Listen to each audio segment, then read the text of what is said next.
Hello friends, स्वागत है आपका हमारे यूट्यूब चैनल विद्यार्थी संघर्ष में। आज हम एनसीईआरटी हिस्ट्री क्लास 6 का 4th लेसन पढ़ेंगे।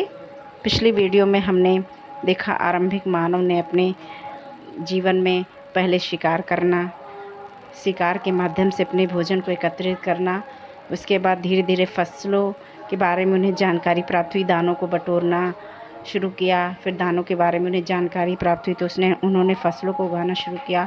पशुओं को आकर्षित करना शुरू किया, पशुओं को आकर्षित करके उन्होंने उनको पालना सीखा। इस प्रकार से उन्होंने धीरे धीरे विकास करना शुरू किया। अब हम आज आगे पढ़ेंगे आरंभिक नगर अध्याय 4, हड़प्पा की कहानी। इसमें जो इम्पोर्टेंट है सिर्फ हम वही पढ़ेंगे, इसे हम नहीं पढ़ेंगे। पुराने भवन का संरक्षण, इसे हमें नहीं पढ़ना है।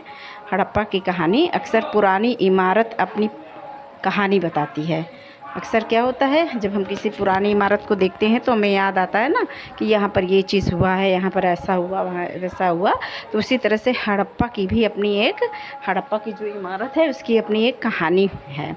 लगभग 150 साल पहले जब पंजाब में पहली बार रेलवे लाइनें बिछाई जा रही थी तो इस काम में जुटे इंजीनियरों को अचानक हड़प्पा पुरास्थल मिला। क्या मिला? हड़प्पा पुरास्थल, जो आधुनिक पाकिस्तान में है। कहाँ पर है? आधुनिक पाकिस्तान में। कौन है? हड़प्पा पुरास्थल।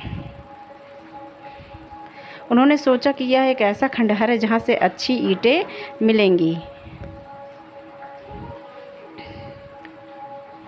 ये सोचकर वे हड़प्पा के खंडहरों से हज़ारों ईंटें उखाड़ ले गए, जिसमें उन्होंने रेलवे लाइनें बिछाईं। इससे कई इमारतें पूरी तरह नष्ट हो गई। किस सभ्यता की? हड़प्पा सभ्यता की कई इमारतें नष्ट हो गई।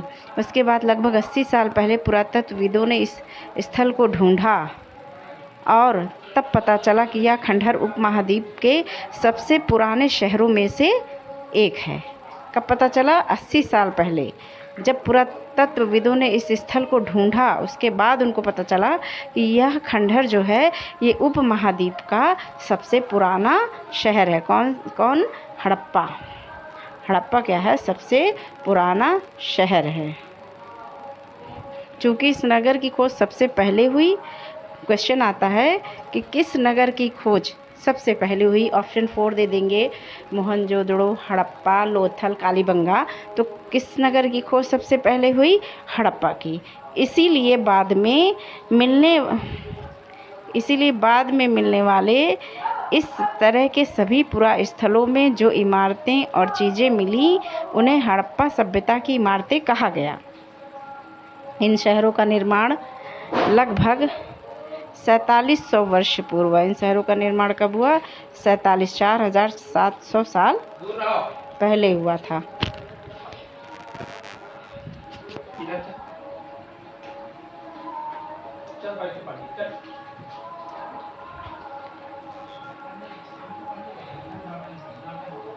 इन नगरों की विशेषता क्या थी? इन नगरों में से कई को 2 या उससे ज़्यादा हिस्सों में विभाजित किया गया था। प्रायः पश्चिमी भाग छोटा होता था लेकिन ऊंचाई पर बना होता था, और पूर्वी हिस्सा बड़ा होता था लेकिन यह निचले इलाके में था। यानी ऊंचाई पर एक हिस्सा था, पश्चिमी हिस्सा, और पूर्वी हिस्सा कहाँ था? नीचे था। ऊंचाई वाले भाग को पुरातत्वविदों ने नगर दुर्ग कहा। क्या कहा? ऊंचाई वाले भाग को नगर दुर्ग यानी उस स्थान पर दुर्ग बने रहे होंगे, नगर दुर्ग, किला जिसे हम बोलते हैं। और निचले हिस्से को निचला नगर कहा है, जिसमें सामान्य लोग रहते होंगे संभवतः। दोनों हिस्सों की 4 दीवारियां पक्की ईंटों की बनाई जाती थीं। इसकी ईंटें इतनी अच्छी थीं कि हजारों साल बाद आज तक उनकी दीवारें खड़ी रहीं। दीवार बनाने के लिए ईंटों की चिनाई इस तरह करते थे। चिनाई का मतलब होता है जोड़ाई। आज हम जोड़ाई बोलते हैं ना, ईंटों की जोड़ाई, जिससे कि दीवारें खूब मजबूत रहे। कुछ नगरों के नगर दुर्ग में कुछ खास इमारतें बनाई गई थीं। नगर दुर्ग में कुछ खास इमारतें बनाई गई थी। नगर दुर्ग मीन्स जो ऊंचा वाला हिस्सा था जहाँ शासक रहते थे। ऐसा अनुमान लगाया जाता है कि वहाँ शासक वर्ग रहा करते थे। तो इस नगर दुर्ग में कुछ खास इमारतें बनाई गई थी। मिसाल के तौर पर मोहनजोदड़ो में खास तालाब बनाया गया था जिसे पुरातत्वविदों ने महान स्नानागार कहा है। क्या कहा है? महाना स्नानागार। क्वेश्चन आता है स्नानागार किस स्थान से प्राप्त हुआ? मोहनजोदड़ो, लोथल, कालीबंगा, चन्हूदड़ो कहाँ से प्राप्त हुआ? तो कहाँ से प्राप्त हुआ? मोहनजोदड़ो से। इस तालाब को बनाने में ईंट और प्लास्टर का इस्तेमाल किया गया था। इसमें पानी का रिसाव रोकने के लिए प्लास्टर के ऊपर चारकोल की परत चढ़ाई गई थी। किसकी परत चढ़ाई गई थी? चारकोल की परत चढ़ाई गई थी। स्नानागार में प्लास्टर के ऊपर किसकी परत चढ़ाई गई थी? चारकोल की। इस सरोवर में दो तरफ से उतरने के लिए सीढ़ियां बनाई गई थी और चारों ओर कमरे बनाए गए थे। इसमें भरने के लिए पानी कुएं से निकाला जाता था। उपयोग के बाद इसे खाली कर दिया जाता था। शायद यहाँ विशिष्ट नागरिक विशेष अवसरों पर स्नान करने किया करते थे। कालीबंगा और लोथल जैसे अन्य नगरों में अग्नि कुंड मिले हैं जिसे हम आज यज्ञ कुंड भी कहते हैं, जिसे हम आज यज्ञ कुंड, हवन कुंड ऐसे नामों से जानते हैं। उसी तरह का एक अग्नि कुंड मिला है जहाँ संभवतः यज्ञ किए जाते होंगे। हड़प्पा, मोहनजोदड़ो और लोथल जैसे कुछ नगरों में बड़े बड़े भंडार गृह मिले। भंडार गृह का मतलब होता है जहाँ पे अनाज को एकत्रित किया जाता था। ये देखिए यहाँ पर एक मैप है, उसको मैं आपको बता रही हूँ। ये नगर आधुनिक पाकिस्तान के पंजाब और सिंध प्रांतों, भारत के गुजरात, राजस्थान, हरियाणा और पंजाब प्रांतों में मिले हैं। इन सभी स्थलों से पुरातत्वविदों को अनोखी वस्तुएं मिली हैं, जैसे मिट्टी के लाल बर्तन जिन पर काले रंग के चित्र बने थे, पत्थर के बाट, मोहरे, मनके, तांबे के उपकरण और पत्थर के लंबे ब्लेड मिले हैं। ये देखिए ये मैप है। इनमें ये है कालीबंगा, ये राखीगढ़ी, गंभीरी वाला, और ये चन्हूदड़ो, धौलावीरा, सुरकोतदा, लोथल, सुक्का कोह, मोहनजोदड़ो और हमारा ये हड़प्पा। इसके बारे में हम अभी पढ़ रहे थे, हड़प्पा और मोहनजोदड़ो के बारे में। और ये लोथल भी है यहाँ। चलिए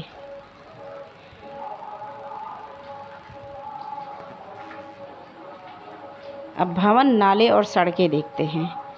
ये देखिए ये स्नानागार है, ये स्नानागार है। इसे महान स्नानागार कहा गया था। क्या कहा गया? महान स्नानागार। ये दो तरफ सीढ़ियाँ हैं। ये देखिए एक इस साइड दिख रही, एक इस साइड दिख रही, और इसके चारों तरफ संभवतः कमरे हुआ करते। इन नगरों के घर आमतौर पर एक भवन, नाले और सड़कें। देखिए इन नगरों के घर आमतौर पर एक या दो मंजिले होते थे। डबल स्टोरी भी होती थी, आज की तरह डबल स्टोरी भी होती थी। घर के आंगन के चारों ओर कमरे बनाए जाते थे। अधिकांश घरों में एक अलग स्नानागार होता था और कुछ घरों में कुएं भी होते थे। कई नगरों में ढके हुए नाले थे। इन्हें सावधानी से सीधी लाइन में बनाया जाता था। इस नाली में हल्की ढलान होती थी ताकि पानी आसानी से बह सके। अक्सर घरों की नालियों को सड़कों की नालियों से जोड़ दिया जाता था, जो बाद में बड़े नालों में मिल जाती थी। नालों के ढके होने के कारण इनमें जगह जगह पर मेन होल बनाए जाते थे। क्या बनाए जाते थे? मेन होल बनाए जाते थे, जिनके जरिए इनकी देखभाल और सफाई की जाती थी। घर, नाले और सड़कों का निर्माण योजनाबद्ध तरीके से एक साथ ही किया जाता था। यानी कि जो भी घर और नाले और सड़कें बनाई जाती थी उनका निर्माण किस तरह से किया जाता था? योजनाबद्ध तरीके से किया जाता था। यहाँ पर ईंटों की चिनाई करता हुआ एक मजदूर दिखाई दे रहा है। हड़प्पा के नगर में ईंटों की चिनाई, ये एक मजदूर दिखाई दे रहा है। हड़प्पा के नगर में ईंटों की चिनाई करता हुआ एक मजदूर।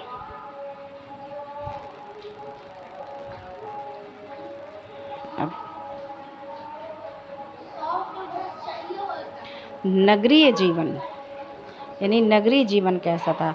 हड़प्पा के नगरों में बड़ी हलचल रहा करती रही होगी, यानी बड़ी भीड़ भाड़ रहा करती रही होगी। यहाँ पर ऐसे लोग रहते होंगे जो नगर की खास इमारतें बनाने की योजना में जुटे रहते थे। ये संभवतः यहाँ के शासक थे। कौन थे यहाँ के शासक?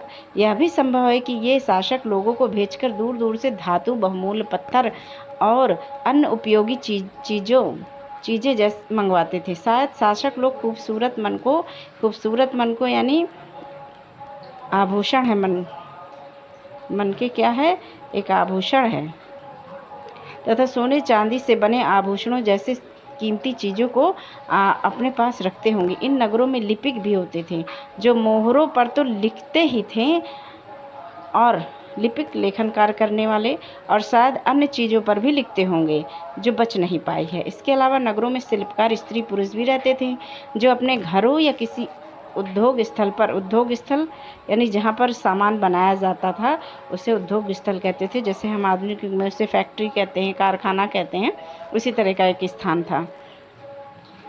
उद्योग स्थल पर तरह तरह की चीज़ें होंगी। लोग लंबी यात्राएं भी करते थे, यानी व्यापार करने के लिए वे एक स्थान से दूसरे स्थान लंबी यात्राएं भी करते थे, और वहां से उपयोगी वस्तुएं लाते थे और साथ ही लाते थे सुदूर देशों की किस्से कहानियाँ। मिट्टी से बने कई खिलौने भी मिले हैं जिनसे बच्चे खेलते थे। ये देखिए यहाँ पर ये कुआं है, ये कुआं प्राप्त हुआ है, और ये नाला यहाँ पर लिखे। सबसे ऊपर मोहनजोदड़ो की एक सड़क और उसमें बना नाला और एक कुआं, बाईं ओर नीचे हड़प्पा की एक मोहर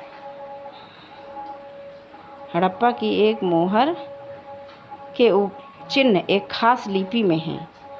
उपमहाद्वीप में पाए गए लेखन का यह प्राचीनतम उदाहरण है।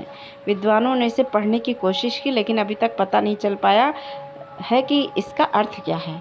दाईं ओर एक पकी मिट्टी के खिलौने हैं। देखिए ये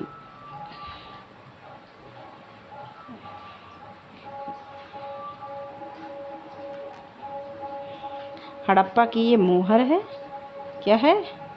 ये मोहर है हड़प्पा की। इसमें जो लिपि लिखी हुई है ये आपकी अभी तक पढ़ी नहीं जा सकी है। कोई भी विद्वान इसको पढ़ नहीं सका, और न किसी ने इसका अर्थ निकाला कि ये क्या लिखा हुआ है। आज तक किसी को इस लिपि के बारे में जानकारी नहीं हुई है।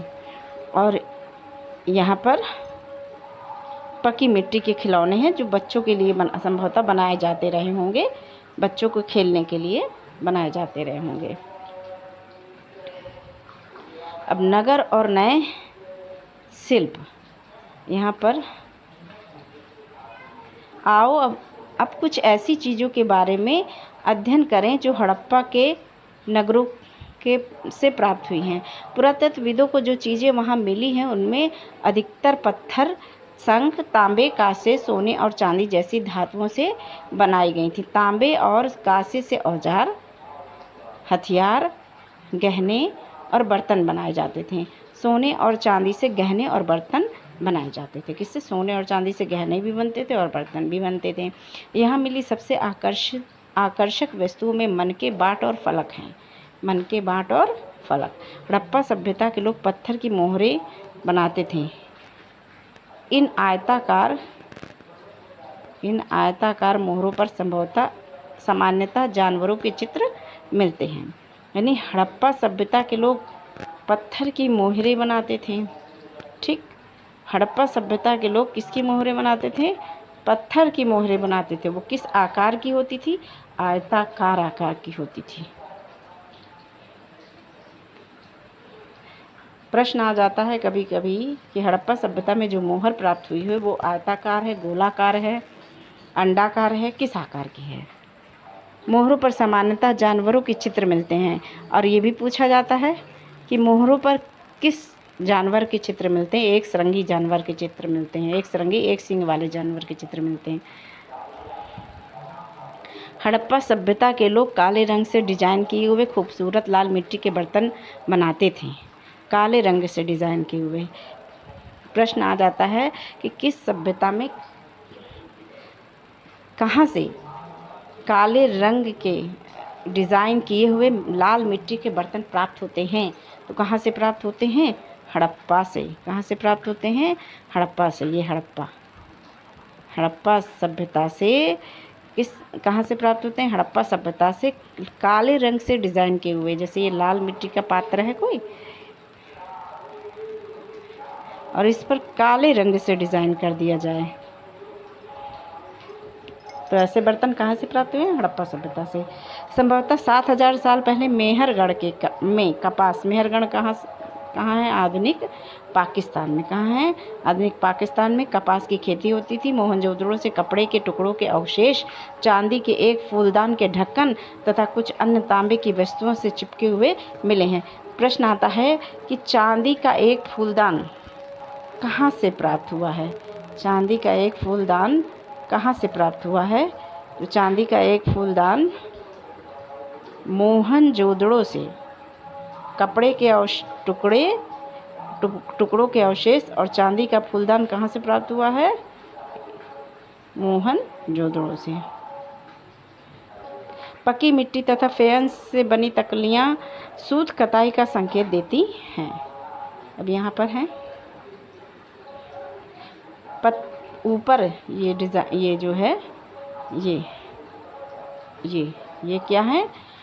ऊपर पत्थर के बाट देखो, कितने ध्यान से और उपयुक्त तरीके से इन बाटों को बनाया गया है। इन्हें चार्ट पत्थर से बनाया गया था। किस पत्थर से बनाया गया था? चार्ट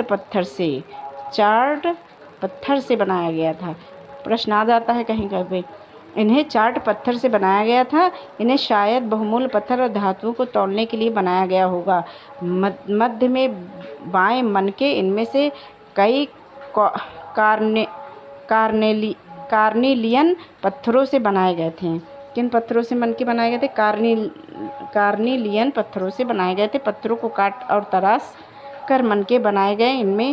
इनके बीच छेद किए गए थे ताकि धागा डालकर माला बनाई जाए। मध्य में दाएं पत्थर के धारदार फलक, नीचे कढ़ाईदार वस्त्र एक महत्वपूर्ण व्यक्ति की पत्थर से बनी मूर्ति जो मोहनजोदड़ो से मिली है। इसमें उसे कढ़ाईदार वस्त्र पहने दिखाया गया है। देखिए यहाँ पर ये मिला है मनका, ये है मनके यानी माला टाइप में आभूषण है। ये धारदार क्या है? यहाँ पे ये धारदार पत्थर के धारदार फलक हैं। ये पत्थर के धारदार फलक हैं ये। और ये एक मूर्ति मिली है मोहनजोदड़ो से। इसे पुजारी की मूर्ति भी कहा जाता है। ये कढ़ाईदार वस्त्र ये पहना हुआ है। ये प्रश्न आ जाता है कि कढ़ाईदार वस्त्र पहने हुए एक व्यक्ति की मूर्ति कहाँ से प्राप्त हुई है? यानी पुजारी की मूर्ति कहाँ से प्राप्त हुई है? तो मोहनजोदड़ो से।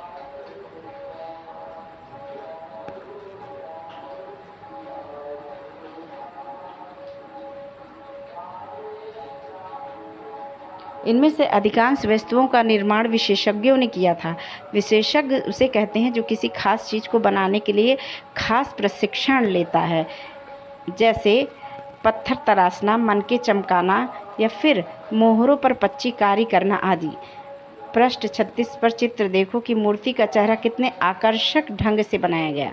वो जो पुजारी की मूर्ति आपने देखी, ये इसका चेहरा कितने आकर्षक ढंग से बनाया गया।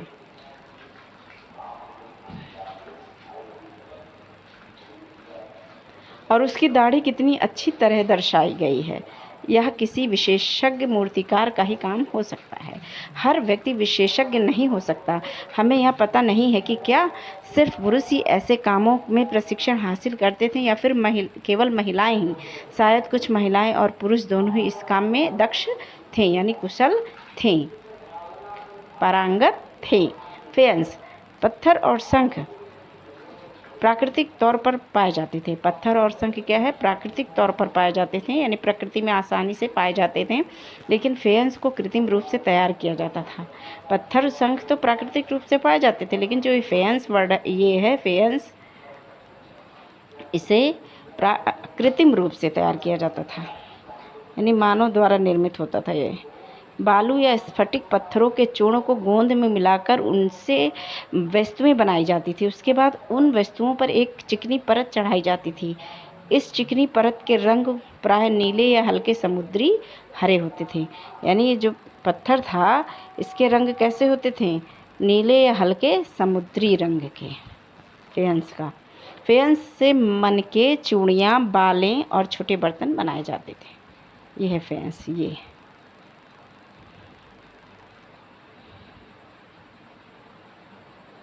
ये फेयंस है, से बनाई गई कोई चीज़ है। कच्चे माल की खोज में, कच्चा माल उन पदार्थों को कहते हैं जो या तो प्राकृतिक रूप से मिलते हैं या फिर किसान या पशुपालक उनका उत्पादन करते हैं। जैसे लकड़ी या धातुओं के अयस्क प्राकृतिक रूप से उपलब्ध कच्चे माल हैं। इनसे फिर कई तरह की चीज़ें बनाई जाती हैं। मिसाल के तौर पर किसानों द्वारा पैदा किए गए कपास को कच्चा माल कहते हैं, जिसे बाद में कताई बुनाई करके कपड़ा तैयार किया जाता था। हड़प्पा में लोगों को कई चीज़ें वहीं मिलती थी, लेकिन तांबा, लोहा, सोना, चांदी और बहुमूल्य पत्थरों जैसे पदार्थों को वे दूर दूर से आयात करते थे, यानी मंगाते थे। हड़प्पा के लोग तांबे का आयात संभवतः आज के राजस्थान से करते थे। तांबे का आयात कहाँ करते थे, आज के राजस्थान से।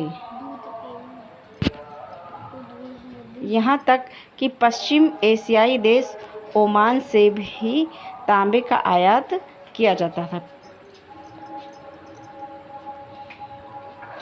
ओमान से भी तांबे का आयात किया जाता था, राजस्थान से। कांसा बनाने के लिए तांबे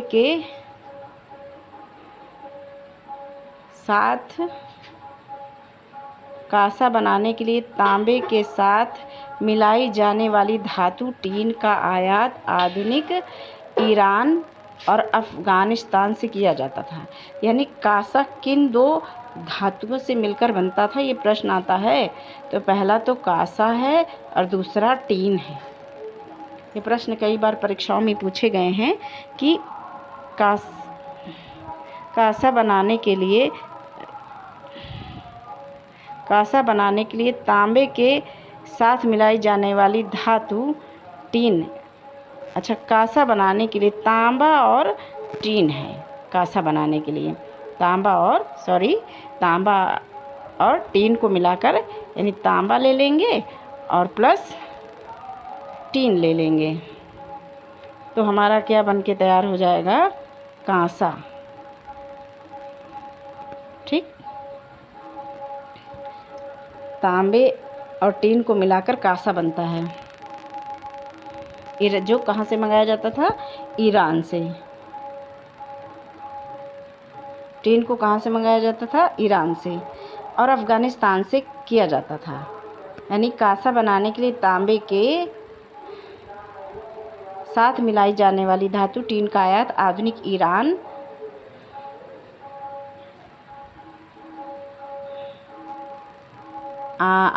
ईरान और अफ़गानिस्तान से किया जाता था। सोने का आयात आधुनिक कर्नाटक और बहुमूल्य पत्थर का आयात गुजरात, ईरान और अफ़गानिस्तान से किया जाता था। देखिए, चीज़ों को एक जगह से दूसरी जगह कैसे ले जाया जाता था, इन चित्रों को देखो। एक खिलौना है और दूसरी एक मोहर है। क्या तुम बता सकते हो कि हड़प्पा के लोग यातायात के लिए किन साधनों का प्रयोग करते थे? इनमें से एक क्या है, खिलौना है बैलगाड़ी टाइप में, और दूसरा एक मोहर है। पिछले अध्यायों में क्या तुमको पहिए वाले वाहनों की जानकारी दी गई है? बच्चों का खिलौना हल आज हल चलाने वाले ज़्यादातर किसान पुरुष होते हैं। हमें ज्ञात नहीं कि क्या हड़प्पा में भी यह प्रथा थी। ये मोहर, यह है एक मोहर है। ये नगरों में रहने वालों के लिए भोजन। लोग नगरों के अलावा गांवों में भी रहते थे। वे अनाज उगाते थे और जानवर पालते थे। किसान चरवाहे ही शहरों में रहने वाले शासकों, लेखक और दस्तकारों को खाने के सामान देते थे। यानी किसान और चरवाहे ही शहरों में रहने वाले जो शासक होते थे, लेखक होते थे और दस्तकार होते थे, उनको खाने के सामान देते थे। पौधों के अवशेषों से पता चलता है कि हड़प्पा के लोग गेहूं, जौ, दालें, मटर, धान, तिल और सरसों उगाते थे। जमीन की जुताई के लिए हल का प्रयोग एक नई बात थी। हल का प्रयोग हड़प्पा काल के हल तो नहीं बच पाए हैं, क्योंकि वे प्रायः लकड़ी से बनाए जाते थे। लेकिन हल के आकार के खिलौने मिले हैं। इस क्षेत्र में बारिश कम होती थी, इसलिए सिंचाई के लिए लोगों ने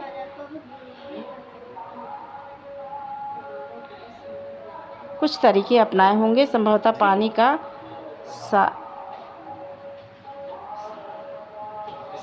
पानी का कुछ है यहाँ पे संचय किया जाता होगा और ज़रूरत पड़ने पे उसमें फसलों की सिंचाई की जाती होगी। हड़प्पा के लोग गाय, भैंस, भेड़ और बकरी पालते थे। बस्तियों के आसपास तालाब और चरागाह होते थे, लेकिन सूखे महीनों में मवेशियों के झुंडों को, मवेशी मीन्स होते हैं जानवर, झुंडों को मवेशी मीन्स पशुओं के बारे में यहाँ पशु है। मवेशियों का मतलब मवेशियों के झुंडों को चारा पानी की तलाश में दूर दूर तक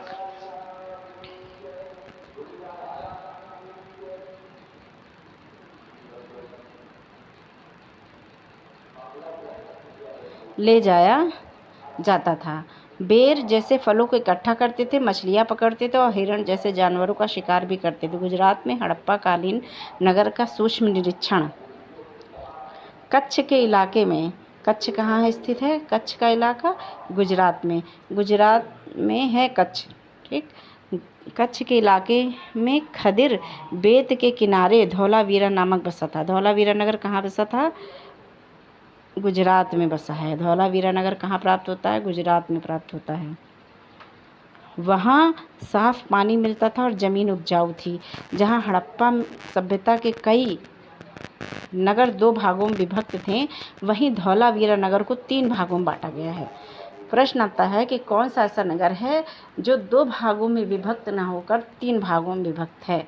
तो धौलावीरा नगर 3 भागों में विभक्त है।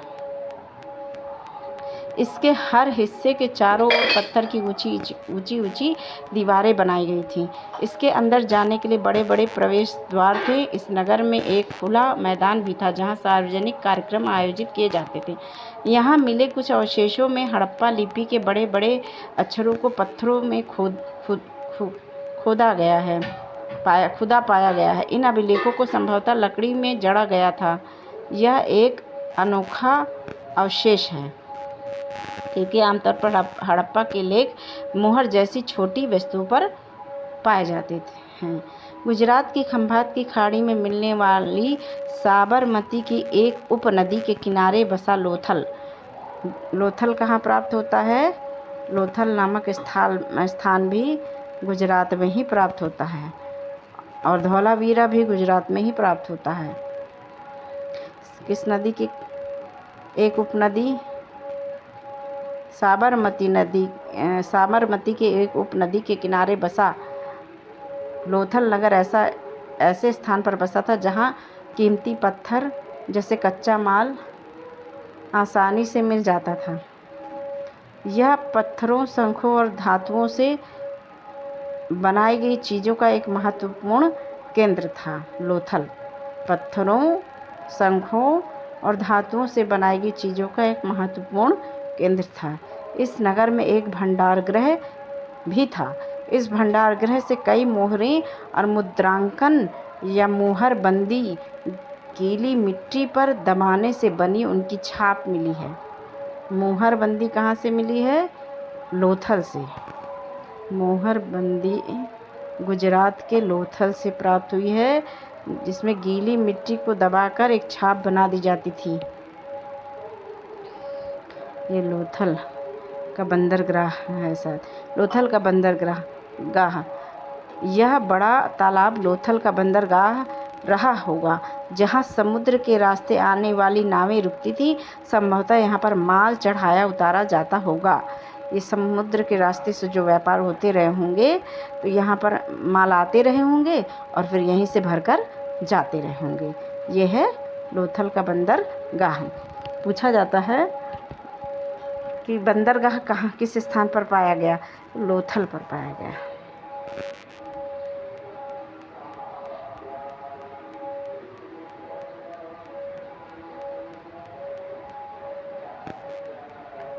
यहाँ पर एक इमारत मिली है जहाँ संभवतः मनके बनाने का काम होता था। पत्थर के टुकड़े, अध बने मनके बनाने वाले उपकरण और तैयार मनके भी यहाँ मिले हैं। मुद्रा यानी मोहर, ये है मुद्रा यानी मोहर। ये है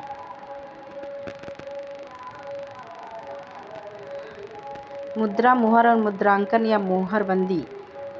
देखिए, मोहरों का प्रयोग सामान से भरे उन डिब्बों या थैलों को चिन्हित करने के लिए किया जाता होगा जिन्हें एक स्थान से दूसरी जगह भेजा जाता था। थैलों को बंद करने के बाद उनके मुहाने पर, यानी उनके जो मुंह होता था, उनके मुहाने पर गीली मिट्टी पोत कर उन पर मोहर लगा दी जाती थी। यानी गीली मिट्टी ऐसे रख देते हैं, फिर उसके ऊपर मोहर मार देते हैं, तो मोहर का चिन्ह उस पर बन जाता होगा। मोहर की छाप को मोहर बंदी कहते थे। अगर यह छाप टूटी नहीं होती थी तो यह साबित हो जाता था कि सामान के साथ छेड़छाड़ नहीं हुई है। यानी अगर कोई उस मोहर को तोड़ता तो मोहर की छाप बिगड़ जाती, तो पता चलता कि सामान के साथ छेड़छाड़ हुई। अगर वो मोहर टूटी नहीं होती तो पता चलता था कि सामान के साथ कोई छेड़छाड़ नहीं हुई है। सीलबंदी जैसे आज हम लोग कहते हैं। सभ्यता के अंत का रहस्य, यानी सभ्यता का अंत कैसे हुआ, ये भी एक रहस्य बना हुआ है। सही जानकारी अभी भी प्राप्त नहीं हुई है। लगभग 3900 साल पहले एक बड़ा बदलाव देखने को मिलता है। अचानक लोगों ने इन नगरों को छोड़ दिया। लेखन, मोहर और बाटों का प्रयोग बंद हो गया। दूर दूर से कच्चे माल का आयात काफ़ी कम हो गया। मोहनजोदड़ो में सड़कों पर कचरे के ढेर बनने लगे। जल निकास प्रणाली नष्ट हो गई और सड़कों पर ही झुग्गी नुमा घर बनाए जाने लगे। यह सब क्यों हुआ, कुछ पता नहीं। कुछ विद्वानों का कहना है कि नदियाँ सूख गई थीं, यानी कुछ विद्वान कहते हैं कि नदियाँ सूख गई, सूखा पड़ गया तो लोग वहाँ से चले गए। अन्य का कहना है कि जंगलों का विनाश हो गया था।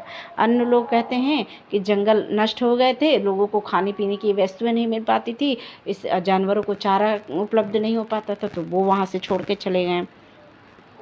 इसका कारण ये हो सकता है कि ईंटें पकाने के लिए ईंधन की ज़रूरत पड़ती थी। इसके अलावा मवेशियों के बड़े बड़े झुंडों से चारागाह और घास वाले मैदान समाप्त हो गए होंगे। कुछ इलाकों में बाढ़ आ गई। कुछ विद्वान कहते हैं कि बाढ़ आ गई थी, जिससे सारी सभ्यता ही डूब गई, सब जलमग्न हो गया। लेकिन इन कारणों से यह स्पष्ट नहीं हो पाता है कि सभी नगरों का अंत कैसे हो गया, यानी पूरे नगर कैसे नष्ट हो गए, सारे इलाकों में बाढ़ एक साथ कैसे आ गई, या सारे इलाकों में सूखा एक साथ कैसे पड़ गया, या सभी जगहों की फसलें, जंगल कैसे एक साथ नष्ट हो गए। क्योंकि बाढ़ और नदियों के सूखने का असर कुछ ही इलाकों में हुआ होगा। ऐसा लगता है कि शासकों का नियंत्रण समाप्त हो गया। जो भी हुआ हो,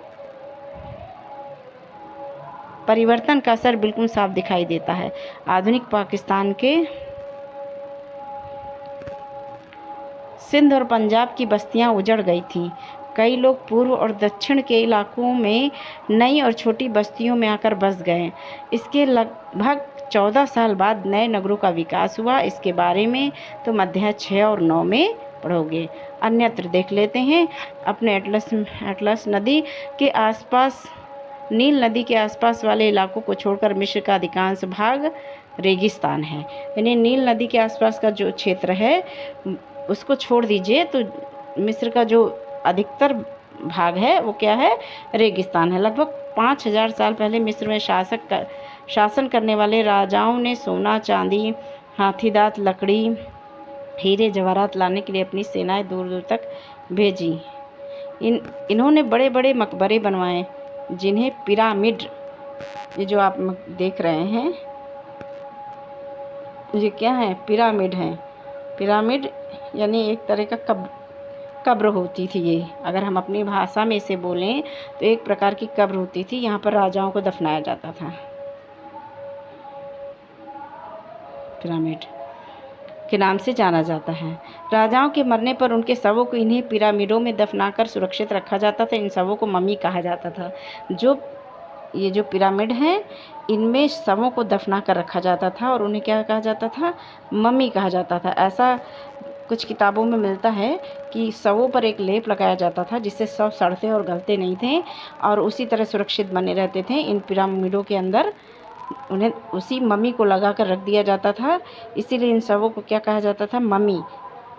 उनके शवों के साथ और भी अनेक चीज़ें दफनाई जाती थी। इनमें खाद्यान्न, पेय, वस्त्र, गहने, बर्तन, वाद्य यंत्र, हथियार और जानवर शामिल है। कभी कभी शव के साथ उनके सेवक और सेविकाओं को भी दफना दिया जाता था। दुनिया के इतिहास में शवों को दफनाने की परंपरा को देखते हुए मिस्र में सबसे ज़्यादा धन दौलत खर्च किया जाता था। ये पिरामिड जो है ज़्यादा, यानी इसको बनाने में ज़्यादा पैसे या धन दौलत खर्च होते रहे होंगे। ओके फ्रेंड्स, आगे देखते हैं। यहाँ पे महत्वपूर्ण शब्द हैं, उपयोगी शब्द हैं। नगर, दुर्ग, शासक, लिपिक, मुहर, शिल्पकार, धातु विशेषज्ञ, कच्चा माल, हल, सिंचाई। आपको इन सब चीज़ों की जानकारी हो गई होगी इन पूरे लेसन्स को पढ़ने के बाद। मेहरगढ़ में कपास की खेती लगभग 7000 साल पहले। नगरों का आरंभ लगभग 4700 साल पहले। हड़प्पा के नगरों के अंत की शुरुआत लगभग 3900 यानी 3900 साल पहले। अन्य नगरों का विकास लगभग 2500 साल पहले। अब ये आपको पढ़ने के बाद ये आप खुद सॉल्व करिएगा और कमेंट बॉक्स में 1 का जोड़ा ज़रूर लिख के भेजिएगा। Thank you very much watching for my video. अगर आपको मेरी वीडियो अच्छी लगी हो तो प्लीज़ लाइक कीजिएगा, सब्सक्राइब कीजिएगा, शेयर कीजिएगा और कमेंट भी ज़रूर कीजिएगा। Thank you very much. Bye bye.